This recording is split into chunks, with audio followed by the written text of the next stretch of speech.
Good morning. There is an accident down the road. So where can I take you today?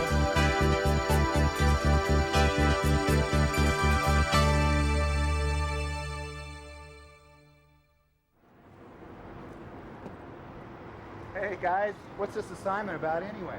I've got to look at how cab drivers relate to their passengers. Serious stuff. If I was a cab driver, I'd be pretty careful about how I dealt with my customers. They pay me. We all know how to communicate, right? It just depends if we're in the mood for talking. I have to do something about this dog of yours. There's no way I'm going to mow the lawn with that animal in the backyard. So you know what she says to me? I couldn't care less. Just let me out here, will you? Hey, you want to go to Adelaide Street, didn't you, buddy? So anyway, Norell's got this great big cat. I've changed my mind. Let me out here.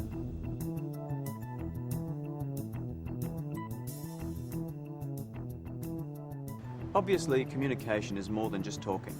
Yes, it is. It involves control over both what you do and say, and it also means you can read a situation well. If you can do that, you can use it to good effect. Some people might think they have a natural ability, a natural charm. Well, that's true enough. But communication is more than just that. It's a skill that you can learn, and when you learn it effectively and well, it can be very valuable to you. Why should a cab driver go to all the extra effort of learning another skill when all they have to do is to drive? Isn't that enough to do? To my way of thinking, cab drivers are part of the service industry, not just the transport industry. They do more than just drive. They need to communicate well with their customers, and if they do, that will reap valuable rewards. What sort of rewards? Customers who come back because they like the service, fewer complaints, less stress on the job. But even more than that, a good communicator usually has a better relationship with their family, with their friends. They even have a better time in public places like barbecues. Good communicators are very rarely lonely.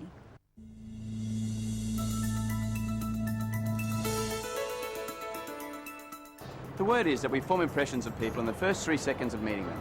We're able to sum people up by the way they dress, the location they're in, all sorts of things. We're able to read an enormous number of cues or labels in just a few seconds and use these to form first impressions. I thought I'd try and read a few first impressions myself. Now this bloke has to be a solicitor or something. Suit, clean cut, looks pretty sure of himself. Look at these girls, fresh from a protest somewhere. They'd be hippies. Look at the clothes. Probably live in West End and wouldn't have much cash.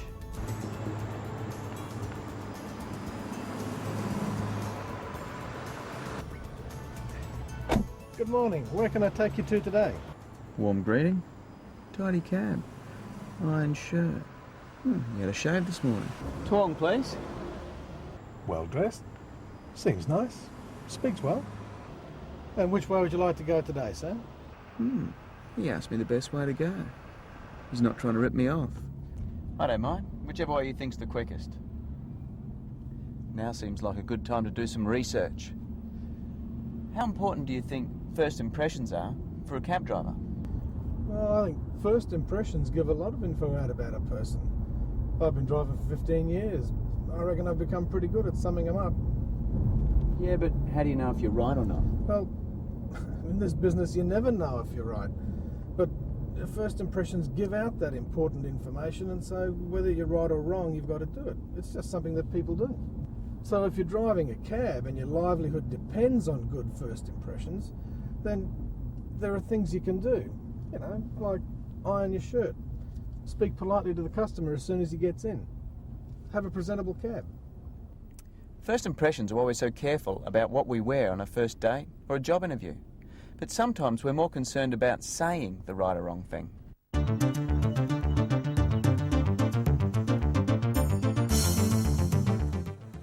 They say that conversation is a bit like a game of tennis, with people taking turns.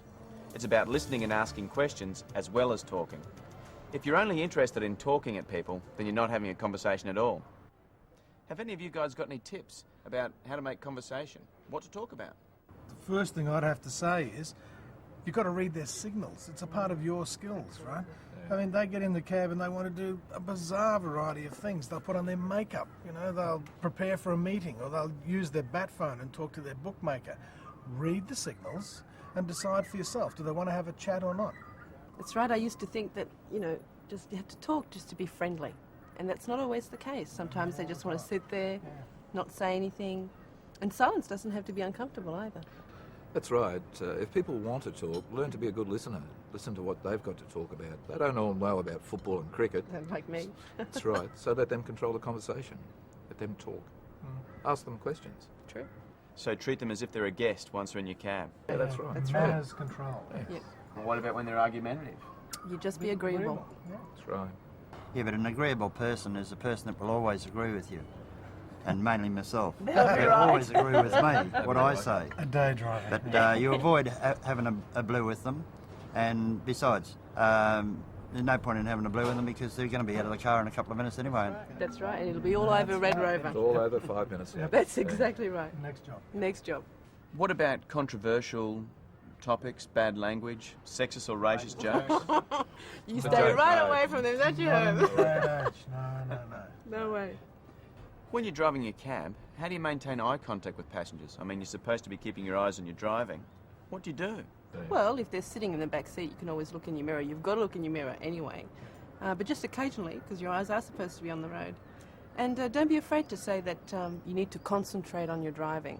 I'm sure they'd prefer that than getting wrapped up a light pole or up somebody's backside.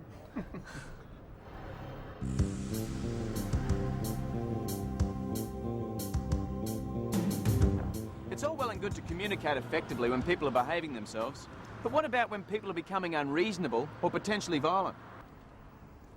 Who better to ask than a driver that's seen it all?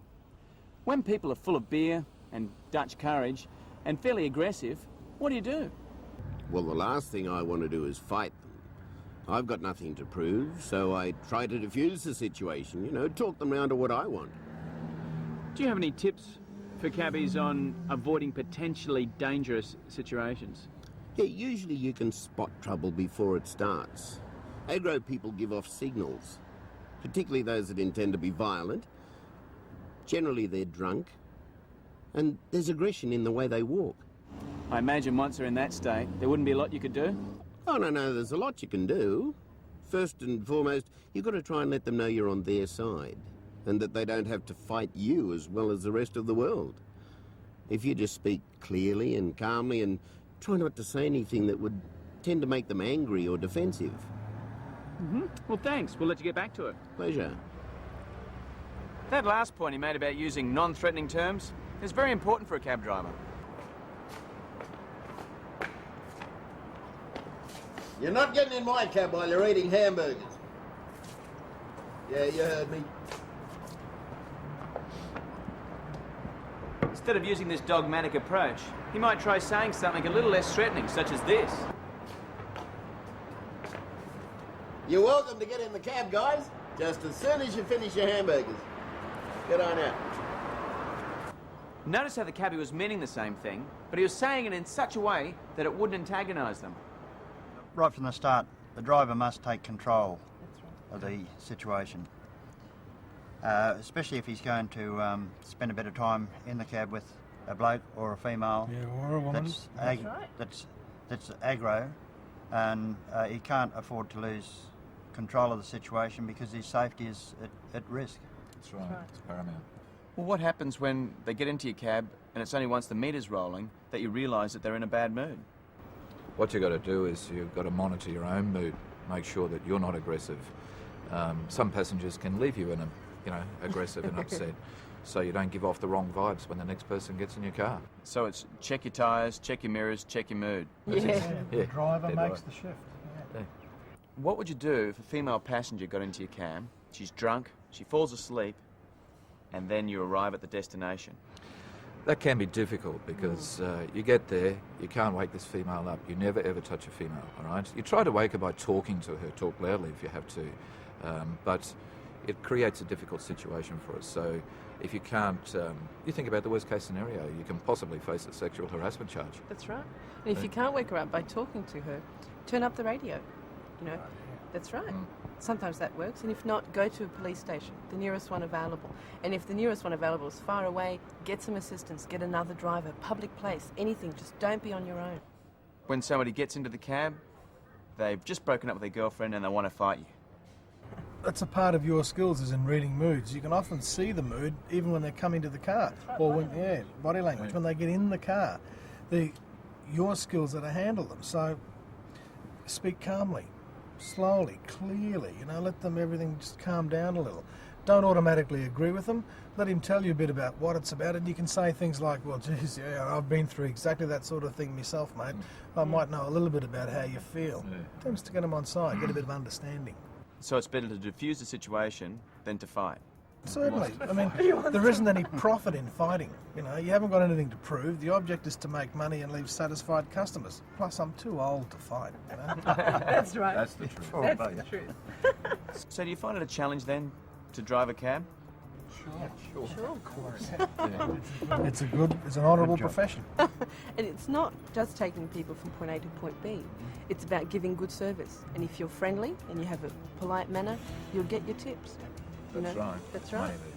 And you avoid conflict at all times. Look, it's hard enough as it is without, getting aggressive with everyone that comes in your car. That's right. And the cab driver makes the shift. That was an interesting assignment. I guess if I was a cab driver, I'd be wanting to seriously look at good communication skills. They'd show me in a truly professional light. Success in any business depends on how well we relate to our customers.